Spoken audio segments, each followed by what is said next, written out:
বন্ধুরা, আন্দোলন শেষ হয়েছে 2-1 দিন হচ্ছে। তো এরপরেও কিন্তু আন্দোলনের রেশ কিন্তু এখনো থেকে গেছে বাস্তবে এবং সোশ্যাল মিডিয়াতেও। আজকে একটা ভিডিও দেখব। ভিডিওটি টাইটেলটা হচ্ছে সাহসী 10 বাঘিনীর ডায়লগ। ওনারাই কিন্তু ভবিষ্যতের দেশের কান্দার হিসেবে আবির্ভূত হবেন। তো চলুন দেখি ওনাদের বক্তব্য কেমন ছিল। এই ভিডিওর রেকর্ডগুলো না দেখলে কিন্তু আপনারা হয়তো বুঝতেনই না ওরা কি পরিমাণ সাহসী ছিলেন ওই আন্দোলনের সময়। চলুন একবার দেখে আসি। Let's go. স্বাধীন না, আমরা কথা বলতে পারি না, আমাদের কথা বলার সুযোগ দেন। আমাদের মুখে গুলি চলতেছে, আমাদের মুখে টিয়ার গ্যাস ফেলা হচ্ছে, আমাদের মা বোনদের গায়ে হাত দেওয়া হচ্ছে। আপনি প্রধানমন্ত্রী, আপনাকে উদ্দেশ্য করে বলছি, আপনি যদি নারী হন, ওনারা কিন্তু সবাই সাধারণ মানুষ ছিলেন, প্রধানমন্ত্রী সাধারণ ছাত্রছাত্রী। কোটা আন্দোলনে রাজপথে নেমেছে বাংলার লাখো কোটি মানুষ। নিজেদের অধিকার আদায়ে রাজপথে সমান তালে সঙ্গ দিয়ে যাচ্ছে আমাদের মা বোনেরা।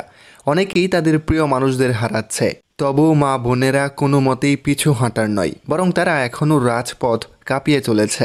বাবাকে বলে আসছি, আজকে যদি মরে যাই আমরা রাষ্ট্রপতি রাজনীতি কোনো আজকে যদি কিছু বলে যাই এক পলক ঘুমাতে পারি। যেই বাবা মার বুকটা খালি হয়ে গেছে তাদের ঘরে কি চলে? বিনা ভোটে বারবার ক্ষমতায় এসে এরকম বেফাস মন্তব্য করে যাচ্ছেন একের পর এক। এই ভিডিওতে আপনাদের এমনই 10 জন বাঘিনীর গর্জন শোনাবো যাদের কথায় আপনার কলিজা কেঁপে উঠবে। চলুন দেখে আসি, শুনে আসি সেসব বাঘিনীর গর্জন। লাইক দিয়ে থাকুন শেষ পর্যন্ত। প্রধানমন্ত্রী, আপনাকে উদ্দেশ্য করে বলছি, আপনি যদি নারী হয়ে থাকেন আপনার কি বুক কাঁপতেছে না? আপনি কিসের প্রধানমন্ত্রী?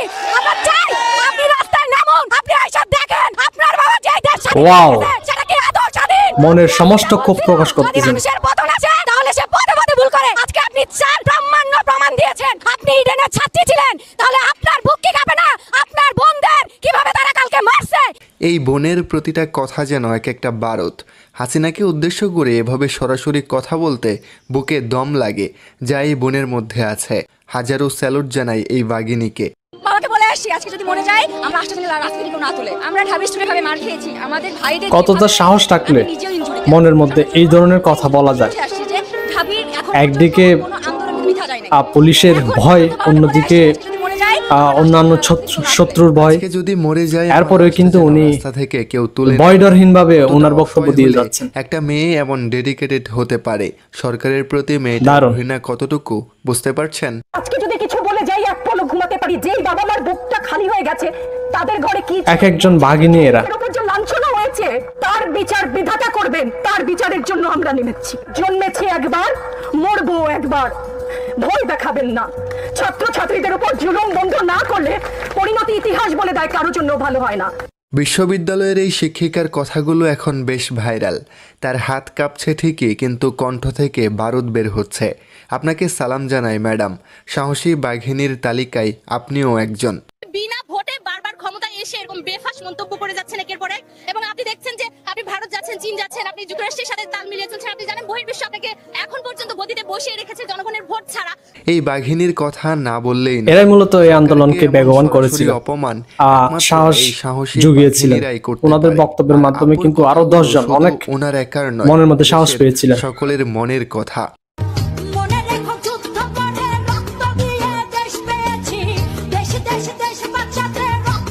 দেখেন কি অবস্থা, হাতে হাত করা। এরপরে কিন্তু এত সব ভিডিওর মাঝে একে কিন্তু দিচ্ছে, সাহস যোগাচ্ছে পাশের একজন মহিলা। পিছনে তার মা, সামনে কিন্তু পুলিশ দাঁড়ায় আছে। এরপরে কিন্তু ওনার মনে বিন্দুমাত্র ভয় নেই। এমন মায়ের জন্য একটা লাইক তো দিতেই পারেন। তারা কিভাবে আমাদের মেয়েদের গায়ে হাত তুলে, তারা কিভাবে আমাদের উপর লাঠি চার্জ করে, আমাদের 2-3 জনের ভোট ভেঙে দিতে। ওনারা আমাদের খুব খারাপ ভাবে, ওনারা গালিগালাজ করছে, ওনারা আমাদের প্রস্টিটিউট বলে কথা দিতে। কোন অধিকারে তারা আমাদের গালি দেয়? আমরা আমাদের ভাইদের দাবি পেতে কথা এনেছি। ভাইয়ের প্রতি এই ভালোবাসা থেকে মূলত ওনারা ছোট আপুটার রুখে দাঁড়িয়েছিলেন। শুনে খারাপ লাগলো। তাদের এরকম কাজটা ঠিক হয় নাই। মেয়েটা কাঁদছে, তাদের সাথে অন্যায় করা হয়েছে।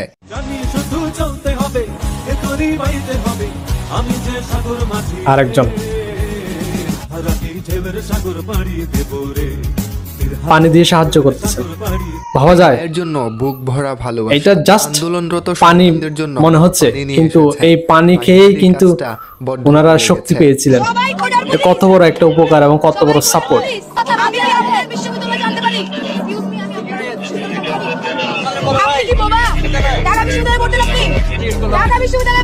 আজকের সবগুলো ভিডিওর মধ্য থেকে সামাজিক মাধ্যমে সবচেয়ে বেশি হাইপ তুলেছে এই ভিডিওটা। ওদিকে তাকান ভাই। কত অভিযোগ আপনার? লজ্জা লাগে না ভাই? ছেলে মেয়েগুলোর দিকে তাকান তো। কোনো লজ্জা লাগে না? কালকে খাইছি ভাই, আজকে খাইছি না খাই। বুকের দিকে ধাক্কা না খাই।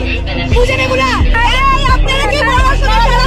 পুলিশের মুখের উপর এভাবে উচিত জবাব দিয়ে মেয়েটা বেশ প্রশংসিত। তার কথার স্টাইল দেখে বোঝা যায় তিনি বাংলার বাঘিনী।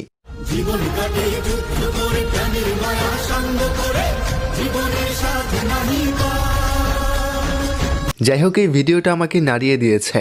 শুনেছি মেয়েটা নাকি আন্দোলনরত অবস্থায় মারা গেছেন।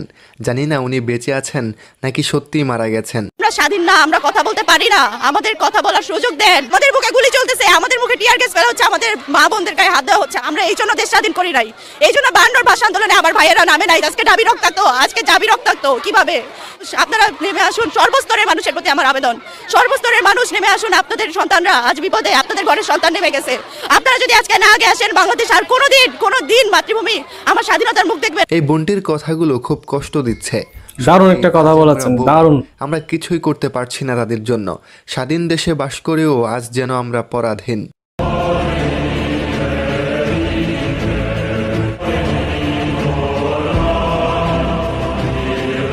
এই বাঘিনীকে দেখে বুকে একটা সাহস চলে এলো। তার জায়গা থেকে যতটুকু সম্ভব সে তা করছে। তার ব্যাগে একটা লাঠি আর সাইকেল চালানোর এই দৃশ্যের অর্থ অনেক বিশাল। আমাদের উপরে ছাত্রলীগ প্রথম অ্যাটাকটা মেয়েদের উপর করে, হলের ভেতর থেকে। শুধু সেই হলের সামনে যখন আমরা ছিলাম তখন মেয়েদের উপরে সবার প্রথম অ্যাটাকটা করে। ছোট একটা বাচ্চা মেয়ে ছিল, হাই স্কুলের মেয়েটা, মেয়েটার মাথা পেটে ওখানে পড়ে গেছে। পরে সেই মেয়েটাকে আমরা এখন পর্যন্ত কোনো খোঁজ পাই নাই। যত থেকে আমাদেরকে দাঁড়াইছিলাম, নরমালি দাঁড়াইছিলাম, কোনো ঝামেলা ছিল না। ওখান থেকে ওরা, আমার মনে হয় না ওরা কোনো ক্যাম্পাস স্টুডেন্ট। পুলিশ কতটা নিচে নেমেছে বুঝতে পারছেন? তারা হাই স্কুলের সেই ছোট্ট বাচ্চাটাকেও ছাড় দিল না। তারা কতটা নিকৃষ্ট হলে তা করতে পারে। তোমাদের হাইকোর্ট 4 সপ্তাহ সময় দিছে, হাইকোর্টের আশা করো। তোমরা কেন সাধারণ জনগণ? আমি কি পাস তোমার কথা শুনলো? হ্যাঁ, আমি ঢাবির কি পাস করে পড়াশোনা করছেন? কি পাস করে পড়াশোনা করছেন? কিছু করো। বাপ রে বাপ, এক ছাত্রলীগের দারুণ। সাথেই নারীর বাগযুদ্ধ ওনার সহপাঠীকে মনে হয় ধরে নিয়ে যাচ্ছিল, বেশ ভাইরাল। উনি আটকাইছেন, একদম কথাগুলোর মধ্যে সত্যিকারের বোনের মতোই পাশে দাঁড়াইছেন। আমরা মরতেও এখন ভয় পাই না, আমরা কিছু বলতেও ভয় পাই না। আমরা যদি ফিরত না যাই বাসে, আমাদের কিছু যায় আসে না। আমরা যদি লাস্ট পর্যন্ত একজনও বেঁচে থাকি, আমরা একজনও মাঠে নামবো, একজনও রাস্তায় দাঁড়াবো। কারণ আমাদের যে চাওয়া, যে দাবি, যে অধিকার, এইটা যেহেতু আমাদের এত প্রাণহানির মধ্যে দিয়ে আসছে। আমি স্টুডেন্ট, সেটা আমি বাদ দিলাম। একজন সাধারণ মানুষ হিসেবে আমাকে না এটা দুমড়ে মুচড়ে রেখে দেয় যে কি আশ্চর্য। আমরা কথা বলতে না, আমি কি জামায়াত শিবির? তাহলে আমি তো কোনো রাজনৈতিক দল করি না, আমি বাম করি না, ডান করি না, আমি আওয়ামী লীগ করি না, বিএনপি করি না, আমি কিছুই করি না। এই আপুর কথাগুলো একদম সলিড। এখন আর মরার কোনো ভয় নেই। এখন ঘরে না ফিরলেও আর সমস্যা নেই। সবার ভয় ভেঙে গেছে। স্টুডেন্টরা কেন মরবে? এটা কেমন কথা? আমরা এটা মেনে নিতে পারি না। আজকে আমরা মেনে নিতে পারছি না দেখে আজকে আমরা এখানে দাঁড়িয়েছি। এবং একটা কথা বলতে চাই যে আপনারা যারাই আমাকে শুনছেন না কেন এই মুহূর্তে, স্টুডেন্টদেরকে বুঝিয়ে বলুন, মেরে না। আমরা এই অপরাধ কখনোই মানতে পারবো না দেখে আজকে আমরা সবাই এখানে একত্রিত হয়েছি এবং আমরা চাই এটা খুব দ্রুত সমাধান হোক। কোটা আন্দোলন শিক্ষার্থীদের পাশে দাঁড়িয়েছে অভিনেত্রী সাফা কবির। তার কথাগুলো আমার বেশ ভালো লেগেছে।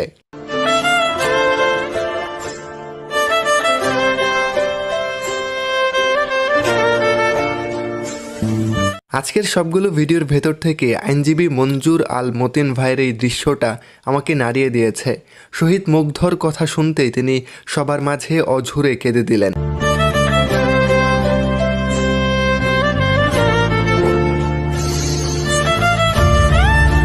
সবশেষে এই ভিডিওটা আমাকে কাঁদিয়েছে। আহত ভাইদের জন্য দোয়া রইল, তারা যেন তাড়াতাড়ি সুস্থ হয়ে ওঠে।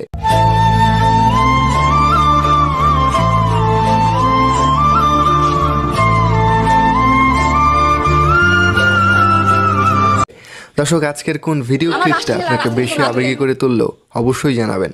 ধন্যবাদ সবাইকে। এই বাঘিনীদের প্রতি সেলুট। ওনাদের মতো হাজারো বাঘিনী আছে, ওনাদেরকেও সেলুট। কারণ ওনারা এই ভাইদের পাশে না দাঁড়াইলে হয়তো আন্দোলন সাকসেসফুল হতো না, শেষ পর্যন্ত আন্দোলনের এই সুফলটা হয়তো আসতো না। সাহসের সাথে এত সুন্দরভাবে প্রতিবাদ করে গেছেন ক্যামেরার সামনে, একদম ভয় ডরহীনভাবে। এদের মধ্যে হয়তো অনেকেই নিজের জীবনকে হয়তো স্যাক্রিফাইস করেছেন, আমরা হয়তো জানি না। অন্তরস্থল থেকে সালাম জানাচ্ছি। ওনাদের মতো সাহসী জেনারেশনই দরকার বর্তমানে এই বাংলাদেশকে এগিয়ে নিতে। ওনাদের মতো বাঘিনী দরকার এই ভাইদের প্রতিরোধ করতে, এই ভাইদের সেফটি দিতে। তো ওনাদের ব্যাপারে নতুন করে আর বলার কিছু নেই, একটাই কথা বলবো, ওনারা হচ্ছে বাংলাদেশের শ্রেষ্ঠ সন্তান। তো তো আপনারা আমার সাথে একমত কিনা জানি না, যদি একমত হয়ে থাকেন তাহলে অবশ্যই লাইক করবেন, চ্যানেলটি সাবস্ক্রাইব করবেন আর কমেন্ট করে জানাবেন।